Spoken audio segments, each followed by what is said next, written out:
ओम शांति। बाबा के महावाक्य सुनते हैं।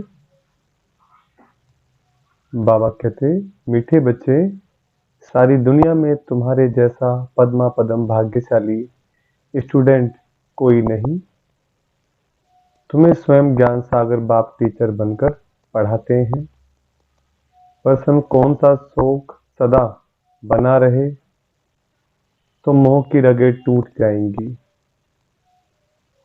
उत्तर, सर्विस करने का शौक बना रहे तो मोह की रगें टूट जाएंगी। सदा बुद्धि में याद रहे कि इन आंखों से जो कुछ देखते हैं यह सब विनाशी है। इसे देखते हुए भी नहीं देखना है। बाप की श्रीमत है, hear no evil, see no evil. ओम शांति। शिव भगवानुवाच, मीठे शालिग्रामों या रूहानी बच्चों प्रति यह तो बच्चे समझते हैं हम सतयुगी आदि सनातन पवित्र देवी देवता धर्म के थे। तो यह याद रखना है, आदि सनातन देवी देवता धर्म को तो बहुत मानते हैं, परंतु देवता धर्म के बदले हिंदू नाम रख दिया है। तुम जानते हो हम आदि सनातन कौन थे, फिर पुनर्जन्म लेते लेते यह बने हैं। यह भगवान बैठ समझाते हैं। भगवान कोई देहधारी मनुष्य नहीं है और सबको अपनी अपनी देह है। शिव बाबा को कहा जाता है विदेही। उनको अपनी देह नहीं है और सबको अपनी देह है।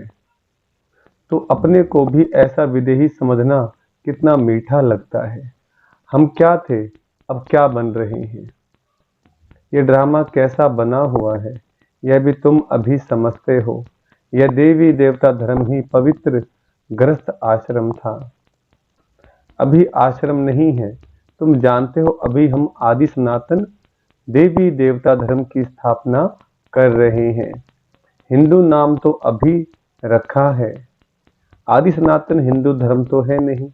बाबा ने बहुत बार कहा है, आदि सनातन धर्म वालों को समझाओ, बोलो इसमें लिखो आदि सनातन देवी देवता पवित्र धर्म के हो या हिंदू धर्म के हो, तो उनको 84 जन्मों का मालूम पड़े। यह नॉलेज तो बहुत सहज है, सिर्फ लाखों वर्ष कहने से मनुष्य मूंझ पड़ते हैं। यह भी ड्रामा में नूंद है। सतो प्रधान से तमो प्रधान बनने का भी ड्रामा में पार्ट है। देवता धर्म वाले ही 84 जन्म लेते लेते कितने छीछी बन पड़े हैं। पहले भारत कितना ऊंच था, भारत की ही महिमा करनी चाहिए। अब फिर तमो प्रधान से सतो प्रधान, पुरानी दुनिया से नई दुनिया जरूरी बननी है। आगे चलकर तुम्हारी बात को समझेंगे जरूर। बोलो, घोर नींद से जागो, बाप और वर्षे को याद करो। तुम बच्चों को सारा दिन खुशी रहनी चाहिए। सारी दुनिया में, सारे भारत में तुम्हारे जैसे पद्मा पदम भाग्यशाली स्टूडेंट कोई नहीं। समझते हो जो हम थे वही फिर बनेंगे, छांट करके फिर वही निकलेंगे। इसमें तुम मूंझो मत। प्रदर्शनी में थोड़ा भी सुनकर जाते हैं तो वह भी प्रजा बनती जाती है, क्योंकि अविनाशी ज्ञान धन का तो विनाश नहीं होता है। दिन प्रतिदिन तुम्हारी संस्था जोर भरती जाएगी, फिर ढेरों के ढेर तुम्हारे पास आएंगे। धीरे धीरे धर्म की स्थापना होती है। जब कोई बड़ा आदमी बाहर से आता है तो उनका मुंह देखने के लिए कितने ढेर मनुष्य जाते हैं। यहाँ तो वह बात नहीं। तुम जानते हो इस दुनिया में जो भी चीजें हैं सब विनाशी हैं, उन्हें नहीं देखना है। सी नो इविल, यह किचड़ा तो भस्म होने वाला है। जो भी कुछ देखते हैं मनुष्य आदि समझते हैं यह सब तो कलयुगी है। तुम हो संगम युगी ब्राह्मण। संगम युग को कोई जानते नहीं, इतना सिर्फ याद करो यह संगम युग है, अब घर जाना है, पवित्र भी जरूर बनना है। अब बाप कहते हैं ये काम विकार आदि मध्य अंत दुख देने वाला है, इसको जीतो। विष के लिए देखो कितना तंग करते हैं। बाप कहते हैं काम महाशत्रु है, उसको जीतना है। अब इस समय कितने ढेर मनुष्य हैं दुनिया में, तुम एक एक को कहां तक समझाएंगे। एक को समझाते हो तो दूसरा कहता है जादू है, फिर पढ़ाई छोड़ देते हैं। इसलिए बाप कहते हैं आदि सनातन धर्म वालों को समझाओ। आदि सनातन है ही देवता धर्म।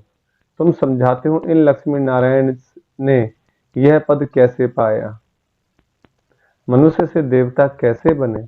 जरूर अंतिम जन्म होगा, 84 जन्म पूरे कर फिर यह बने। जिनको सर्विस का शौक है वह तो इसमें लगे रहते हैं और सब तरफ से मोह आदि टूट जाता है। हम इन आंखों से जो कुछ देखते हैं इनको भूलना है जैसे कि देखते ही नहीं है। सी नो इविल। मनुष्य तो बंदरों का चित्र बना देते हैं, समझते कुछ भी नहीं। बच्चियां कितनी मेहनत करती हैं, बाबा उन्हें आफरीन देते हैं जो समझाकर लायक बनाती हैं। प्राइज भी उन्हों को ही मिलती है जो काम करके दिखाते। तुम जानते हो बाबा हमको कितनी प्राइज देंगे। पहला नंबर है सूर्यवंशी राजधानी की प्राइज, सेकंड नंबर है चंद्रवंशी की प्राइज। नंबरवार तो होते ही हैं। भक्ति मार्ग के शास्त्र भी कितने बैठ बनाते हैं।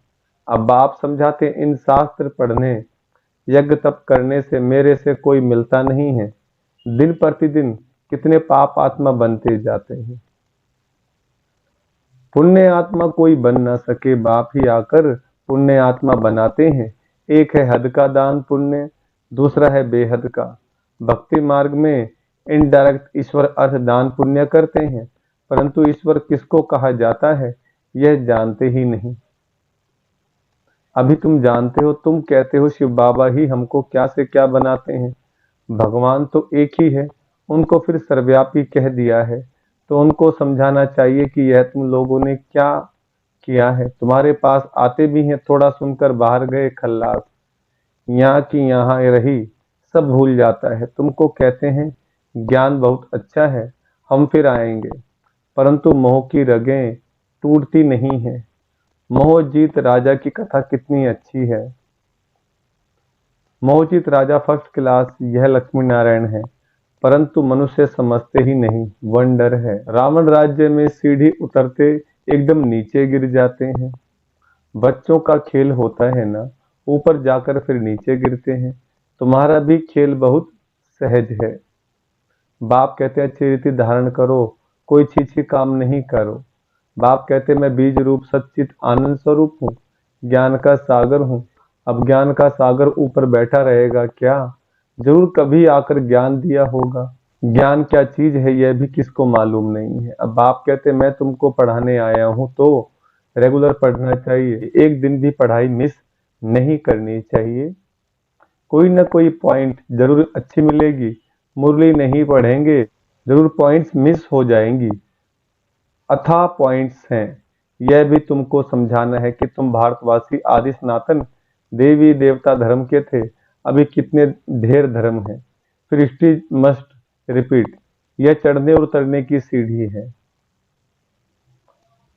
जैसे जिन को हुक्म दिया सीढ़ी उतरो और चढ़ो, तुम सब जिन हो ना, 84 की सीढ़ी चढ़ते हो फिर उतरते हो।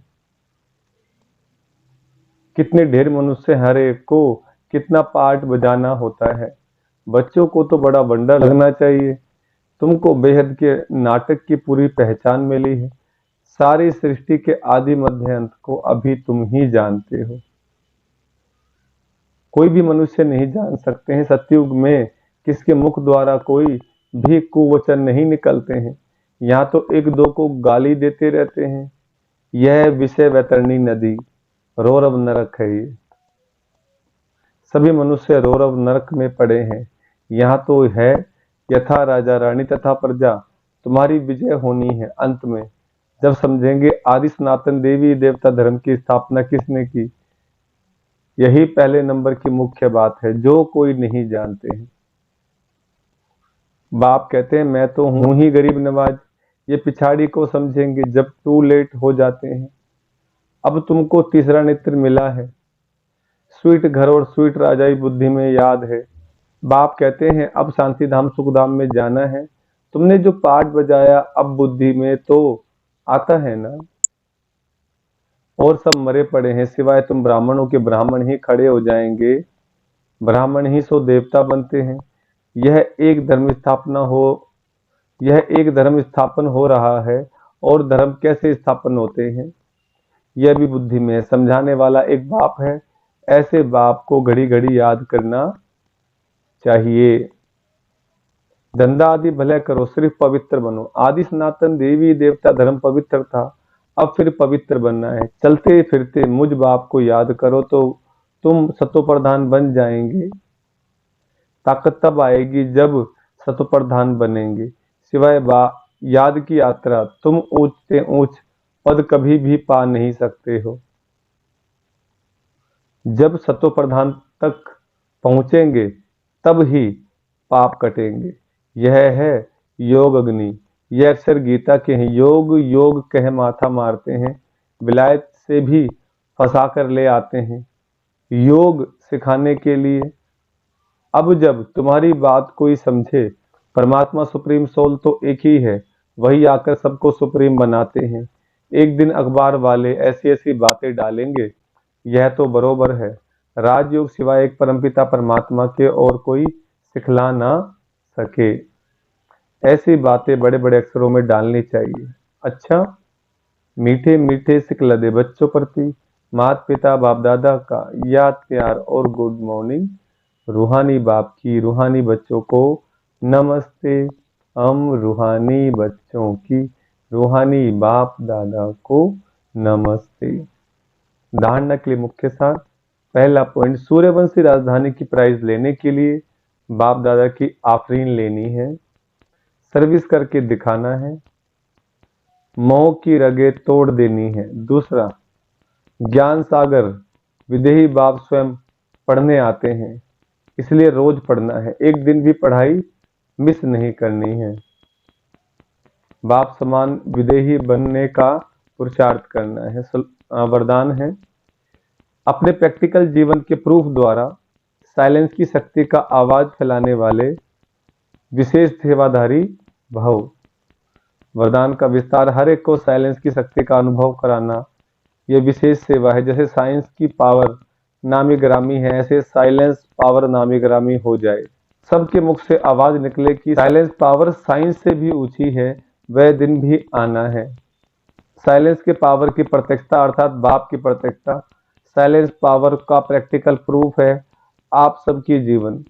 हर एक चलते फिरते पीस के मॉडल दिखाई दे तो साइंस वालों की नजर भी साइलेंस वालों पर जाएगी।